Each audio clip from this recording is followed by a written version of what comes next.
電車で GO!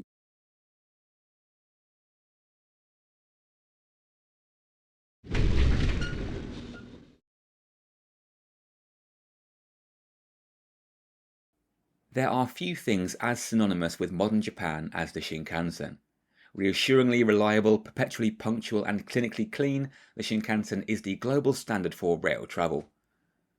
With 9 Shinkansen lines crisscrossing the land from Hokkaido Sapporo down to Kyushu's Kagoshima Chuo, pretty much anywhere you want to go can be reached via speedy rail links. It was not always like this, obviously.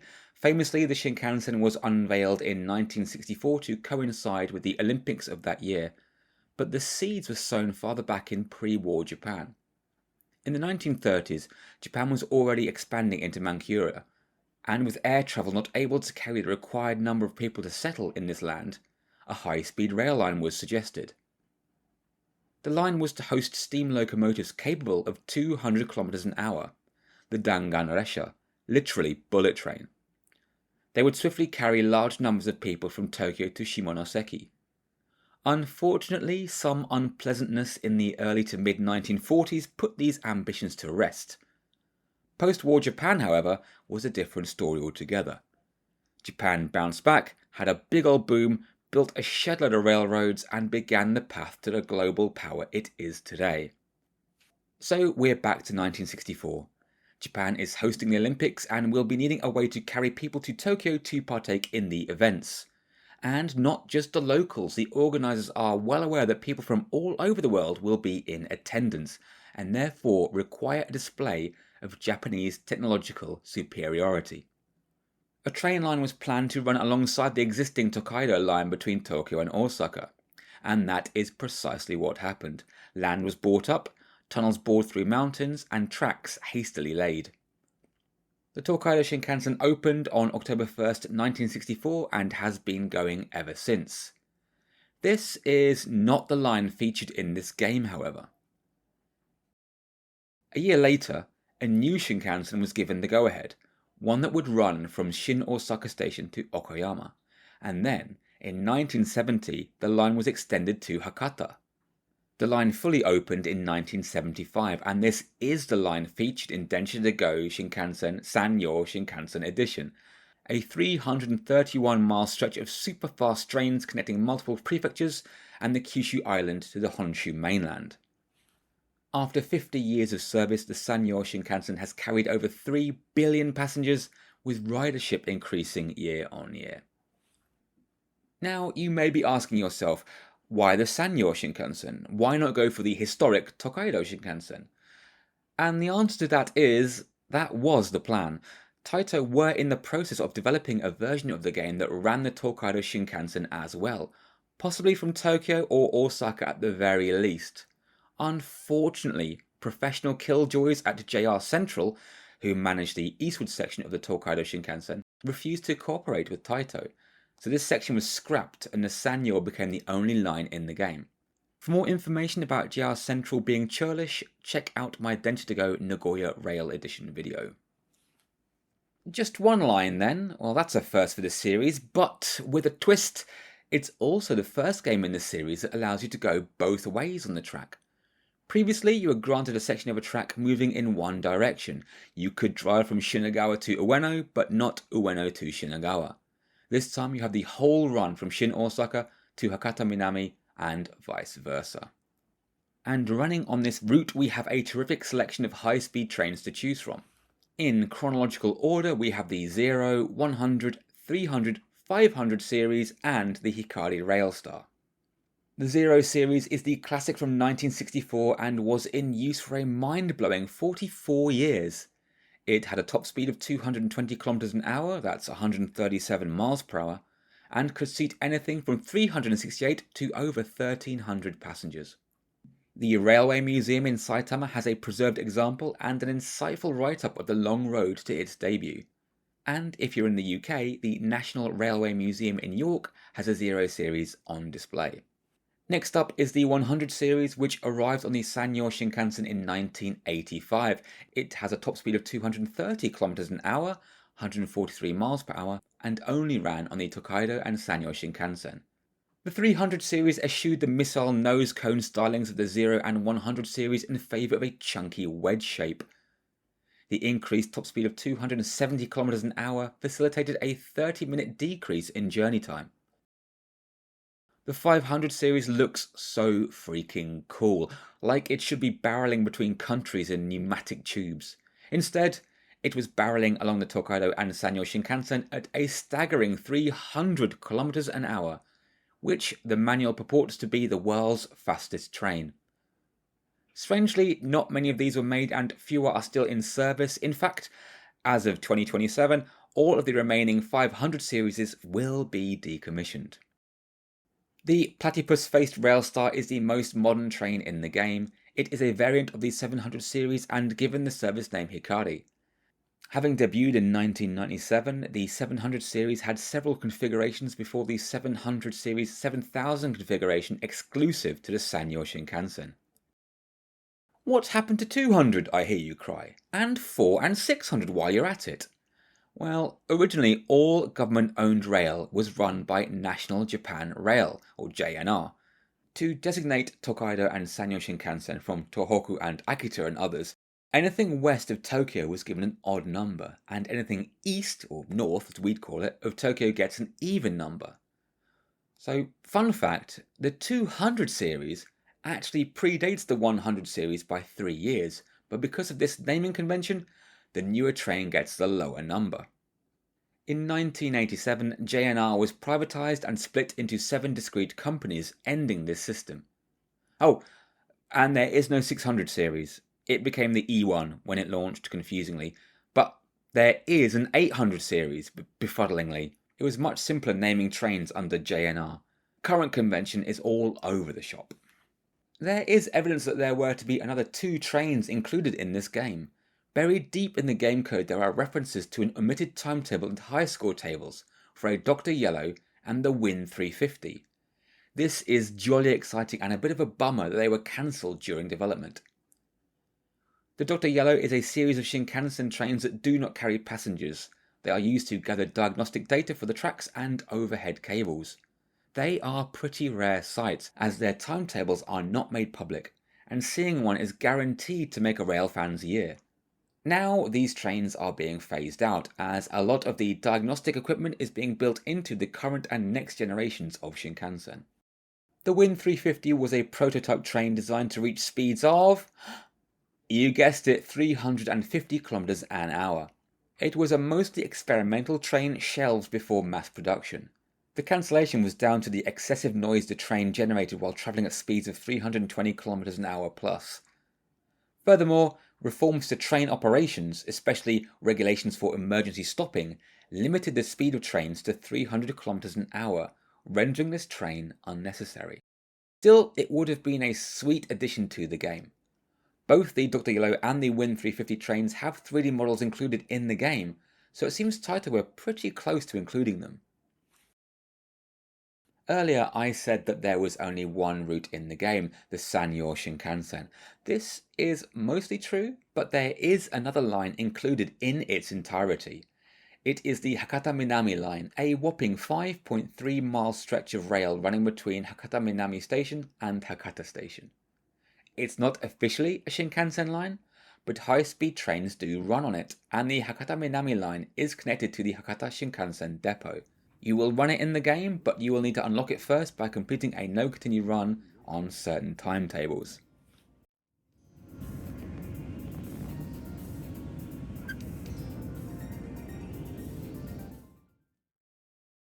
Alright, so we put our disc in our PlayStation 2, fire it up, and we are greeted with a gaggle of Shinkansen.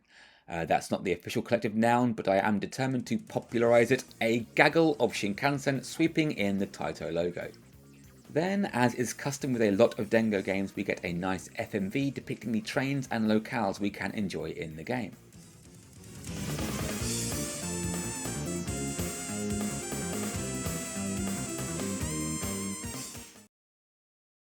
Densha de go! Then we have the main menu, and... what the hell is that? Is that Tetsu-chan? What the heck have they done to you? You look like something from House of Wax. Bwah. So the main menu gives us the following to do.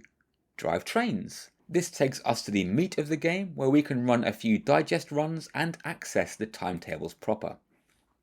Then there's the tutorial. Here we have a test run with Tetsu-chan explaining some of the points of driving a Shinkansen. Unfortunately, Tetsu-chan stares blankly at you throughout the tutorial, which is mildly off-putting. But there is enough detail to get you started. This run is from Fukuyama to Okuyama with a pass-through at Shin Kurashiki in between. Then there is Free Run, which lets you run any train between any stations in any weather conditions, but no awards for completing runs.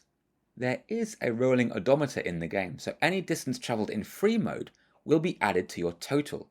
This will come in useful. Excellent! Bonus content is contained in the train museum.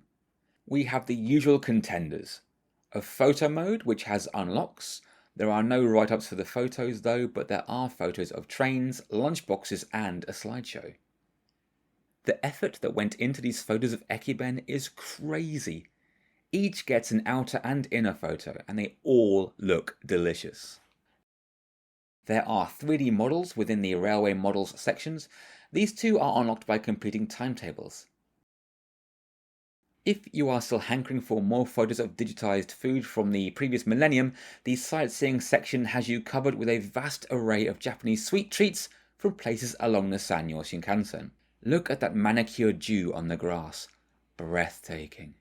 Yet more photos in the form of landmarks along the Sanyo Shinkansen. There are masses of these. Thanks to the enormous storage space of a DVD, unlike Dengo 3 which came on a CD, Taito have loads of room for additional images at a higher quality, and they did not hold back, as you'll see in Festivals, containing 6 pages of events from towns along the Sanyo Shinkansen line. And mineral water? Photos of water in various guises. Look, here's a photo of a tap. Those kids will be in their 30s now. Lastly, there are 9 pages of Santo Monogatari. Santo Monogatari was a promotional campaign managed by JR West to promote tourism in Osaka, Kyoto and Kobe. Santo translates as 3 metropolises, and Monogatari means story, legend, etc. These photos highlight the tourist hotspots and points of interest in those 3 cities. Once you've had your fill of photos, and you really should as they are all brilliant, you can move over to the rather limited Shinkansen Movie Zone. These are also unlocked by finishing runs. At the start there is a CG movie that introduces the trains. Time and money was spent. It's very impressive.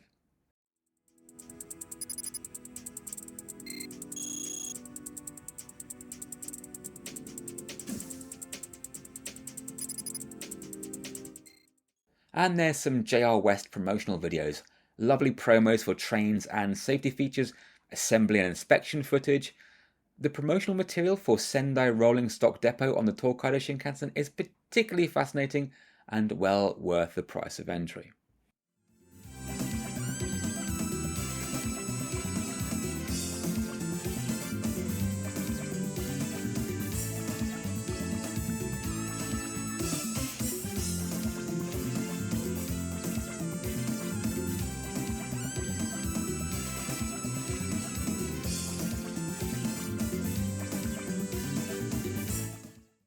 The railway music section offers BGM, which is menu and in-game music, another first for the series, and station melodies.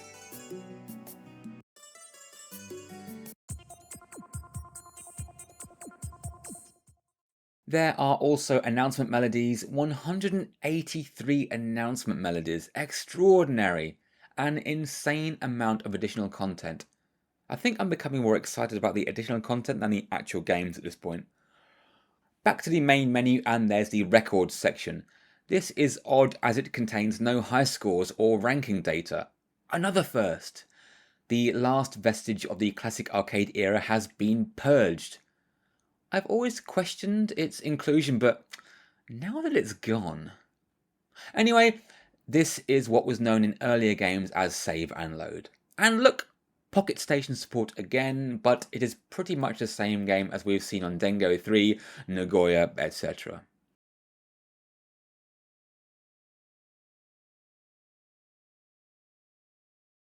And next up we have the options. There are options for the controllers, which let you change the controller type and the strength of vibration. It makes much more sense to have it here than as its own option as in previous Densha to Go games. And next up we have display settings. You can turn on or off the distance gauge, the speedo, the navigator, and the passenger and crew reactions. And also you can change the screen size and its position. And in the sound settings, you can turn on or off the background music and change the volume levels for background music, voices, and sound effects. And finally, we have options for real mode and for autosave. Switch this on. What is real mode and should you use it?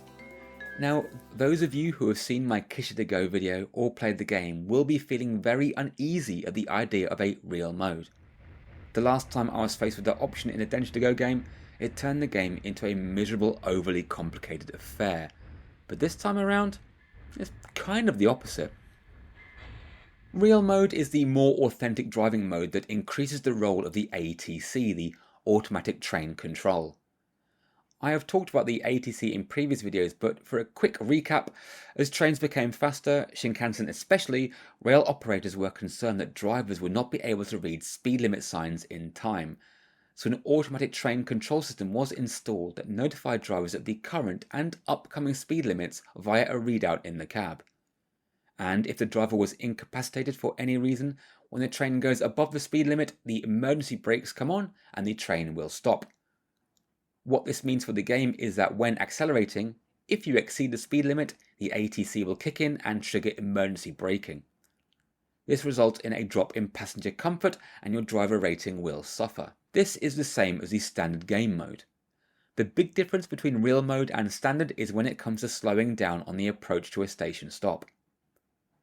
With real mode active, you do not have to apply the brakes. The brakes come on automatically for you. There is no penalty for this as it mirrors real life Shinkansen operation. If you accelerate after this to above the speed limit, the emergency brake will activate and you will lose points. The biggest change comes in at the final stretch. All trains decelerate to 70 km an hour on the platform outskirts. Between the 70 and 30 km an hour speed limits, if the station has a B sign, you are required to start braking before the 30 km an hour limit, else the train won't be able to stop in time in the instance of an emergency. Once the train passes the 30 km an hour marker, the ATC will automatically apply the brakes until the train is travelling at 30 km an hour or less. During this time, you have to keep select pressed. Once your speed is below 30, select can be released, giving back manual control to the player. Failure to press select will result in the train coming to an abrupt stop and some unhappy passengers. So yeah, real mode is probably the way to go. Slowing down before a station is automated and it does add some veracity. Have a few goes without, just to get a feel for stopping a train manually, then give this way a go for the remainder. There is also a real mode tutorial as well which shows you the basics.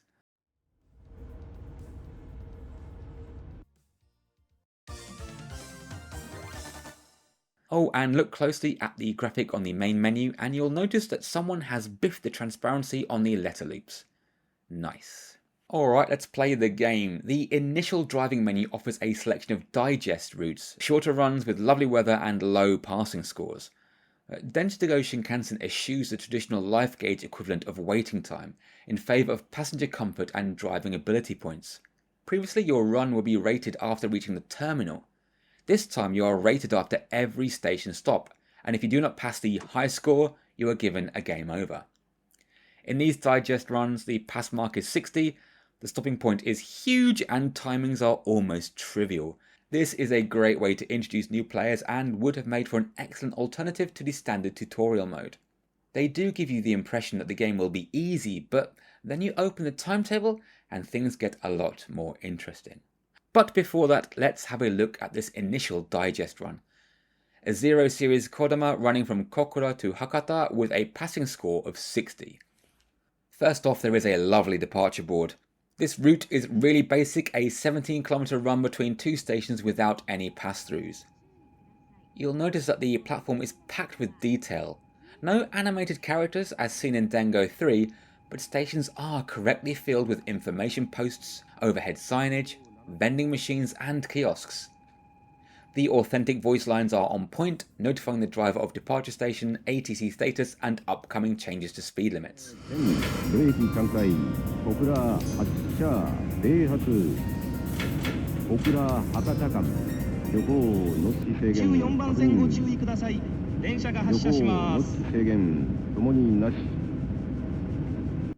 These are the best in the series so far, as in previous games they have been lost in the sound effects or recorded at such a low bitrate that they are incomprehensible.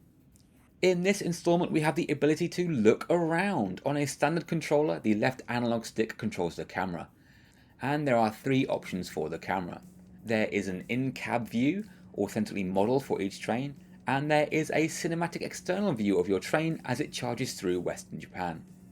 The internal view reacts to changes in exterior lighting, which is nice, and the readouts all work too. Thankfully, Sanyo Shinkansen Edition passes the Commuter Edition test. From the pause menu, players can restart a run from the starting station, return to menu, or switch to a simple user interface.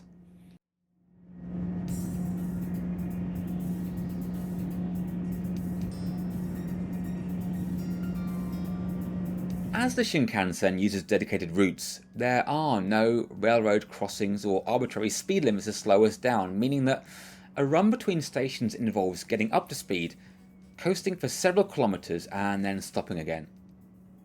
As routes can last well over an hour, the player is going to need something to do. Speed limit challenges and pacing challenges keep you from getting bored. You'll be given a target time or speed and a point will appear on the navigator.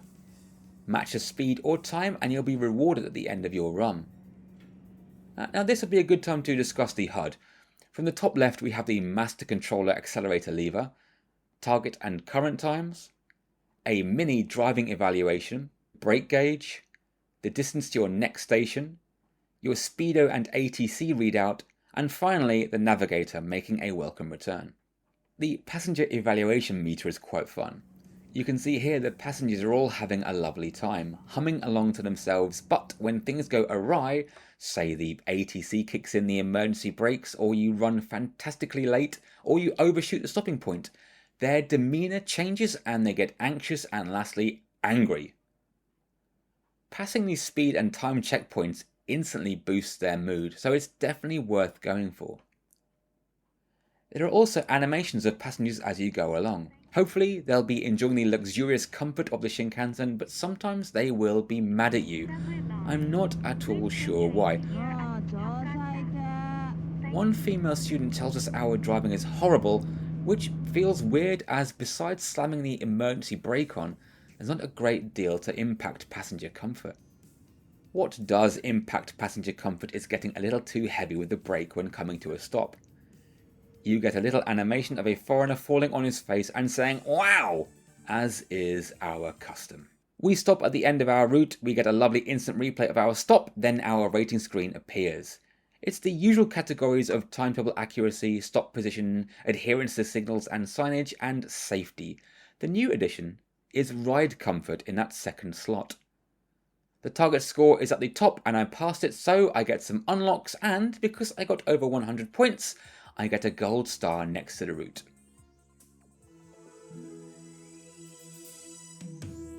The credits roll with images from the museum and some lovely music. Zuntata, the Taito in-house band, were on form for this game.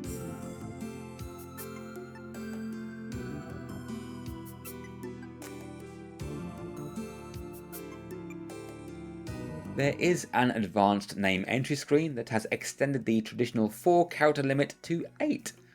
There's no time limit and 3 alphabets, and the game remembers you so you don't have to enter your name each time.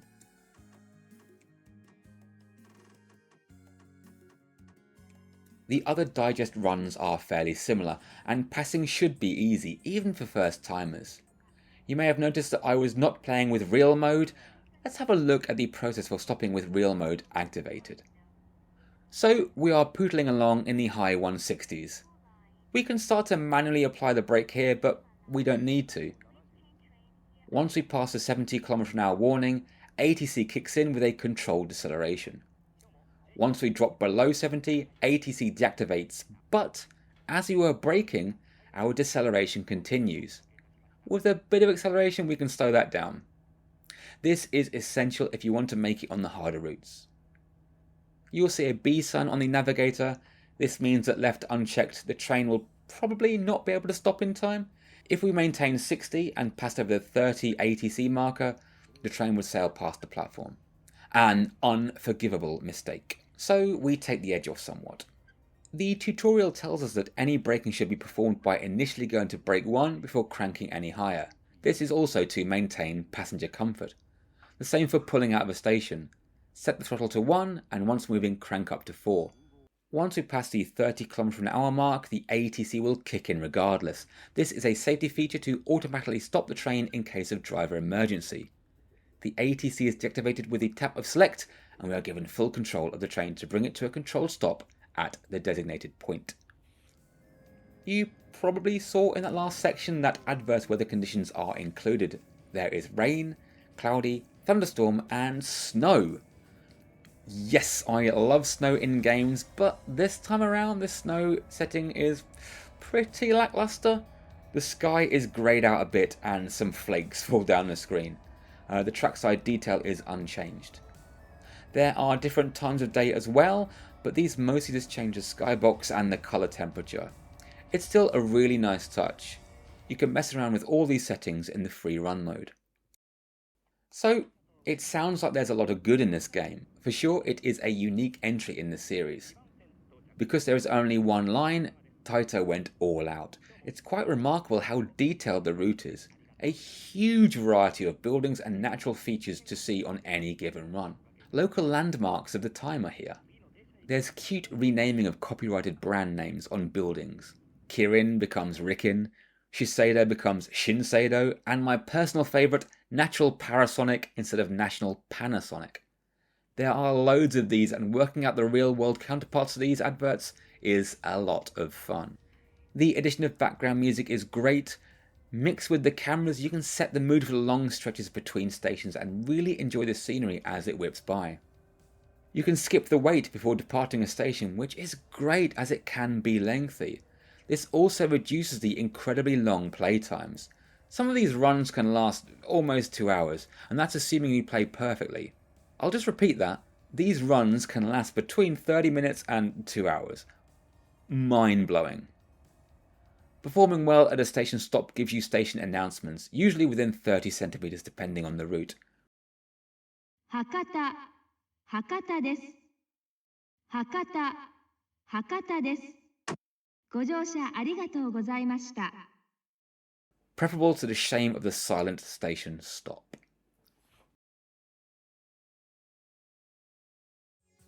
What are the not so good things? Well, yep, the runs can last a very long time, some north of 90 minutes.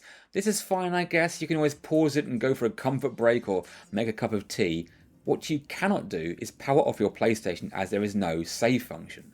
This is harsh. Once again, data miners did find some leftover code that hinted towards Taito implementing a mid-run save feature, but it never saw the light of day. So if you're going to take on one of the longer runs, better clear your schedule. This leads to my second concern. This is not a game you can binge. The other games benefit from a variety of scenery and differing challenges for each track and train. In Sanyo Shinkansen, there's no such variety. The trains don't vary that wildly, the weather has some impact but nothing crazy. At best you can probably do a couple of runs before feeling the need to do something else, or at least I did, and I bloomin' love this game. It's also rather telling that you can safely get the train to full speed, wander off to leisurely make a cup of tea, return to your console, having missed nothing. I genuinely cannot decide if this is an asset or a detriment. It can be unfair. There are times when it is impossible to make it to stations on time without speeding, which affects your overall rating and makes the little guys in the ride comfort gauge get really twitchy. Also, they can differentiate between top speed and top speed plus 1 km/h, and if their speedy sense goes off, your passenger comfort gauge takes a nosedive.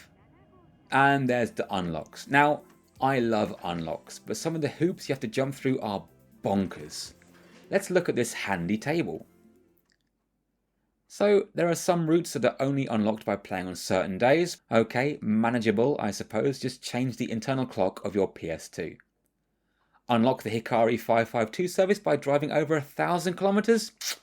Easy. Drive over 100,000 kilometers to unlock a picture of Tetsu-chan. And not even the real one, some low budget Salo animatronic version. Nah, you're right, I'll get by. Get a video of the Win 350 by doing everything in the game? That's a decent enough goal, but there's a big old problem. The launch version of Densha Shinkansen Sanyo Shinkansen Edition is bugged. This will not unlock under any conditions. Imagine that! You poured dozens of hours into this and you never even see the final video. It's not only the unlock bug that plagues the initial release. The game suffers from severe lag, especially when pulling into certain stations. We're almost in single-digit frame rates, and the game is incredibly hard to play like this. In their defense, Taito implemented a system where dissatisfied players could exchange a janky game for an improved version that had reduced trackside assets and therefore ran better. Just one issue with that: they didn't tell anyone. I can only assume that players angry enough to complain to Taito directly got their improved copy, while everyone else just made do. So you have a copy of Dengo Shinkansen, and you're wondering which one it is. Well, if it's the standard release, you almost certainly have the original, not great version. But how can I be sure, I hear you ask? Well, pop your Dengo DVD in your PC drive and look at system.cnf in Notepad. If ver equals 1.06, unlucky, you have the buggy, laggy version of the game. If it reads 2.01, you have the fixed game. Alternatively, had you bought the budget re-releases of the game, you're guaranteed to have the fixed game. But how bad is it? Well, let's have a look at this side-by-side comparison of v1.06 and v2.01, captured on original hardware. Yep, that's pretty bad. Yikes. So what else is there to say? A new and incredibly fancy controller launched with the game, a wonderful two-handled fare with working ATC and Speedo based on the 500 series Shinkansen. Pretty much the apotheosis of Densha to Go controllers. A video for this controller will come out in good time. A DVD came with it in some pre-order bundles. It's nothing amazing, just another way to view the CGI movie from the Train Museum and some trailers. You can imagine it playing on a loop in a game store on a tiny TFT screen in the run-up to the game's release. There was also a guidebook, as with every game so far in the series. There is a lot of supplementary material in here, and it was invaluable in writing this script. It was published by SoftBank and written by the team at Zap PlayStation 2 magazine. And speaking of those lovely people, Zap PlayStation 2 magazine had some features in the magazines around the time of the game's launch, as did Dengeki PlayStation. Dengeki PlayStation Volume 185 from 31st of August has a preview feature that is really into this game. The aforementioned Zap PlayStation 2 magazine Volume 254 reads like there has been a series of features on Densha to Go Shinkansen. This issue they are focusing on the different views and the museum contents. Dengeki PS2 magazine Volume 186 comes with a DVD loaded with a demo version of the game and also an interview with Togakushi Noriyasu, the project leader for the home versions of Densha to Go. In this brief interview, he is asked about the game's highlights and what he thinks the next steps in the Dengo series are. I'll translate and subtitle this video when I have the time, so look forward to that. So I think that just about does us for the Sanyo Shinkansen edition. Where will it go on our ranking table? Clearly this is an S. Even with the solitary line and the Hakata Minami appendage, the amount of detail, extra content and the new features clearly elevate this game. This is so markedly different from Densha to Go 3. Not that that was a particularly bad Dengo game, but this game makes clear what happens when you develop for a system rather than just a port of an arcade game. It's 100 times better in every respect. An absolute stunner. If you're in the mood for driving some trains but don't want the stress of aggressive station stop conditions, just pop in Densha to Go Shinkansen Sanyo Shinkansen Edition and enjoy an incredibly realised train sim experience. Join me next time for another very different entry in the series, Densha to Go Ryojo Hen, or Let's Go by Train, Awkward to Translate Edition. Find out why in the next video. For now though, thank you so much for watching, and I'll see you at the next station.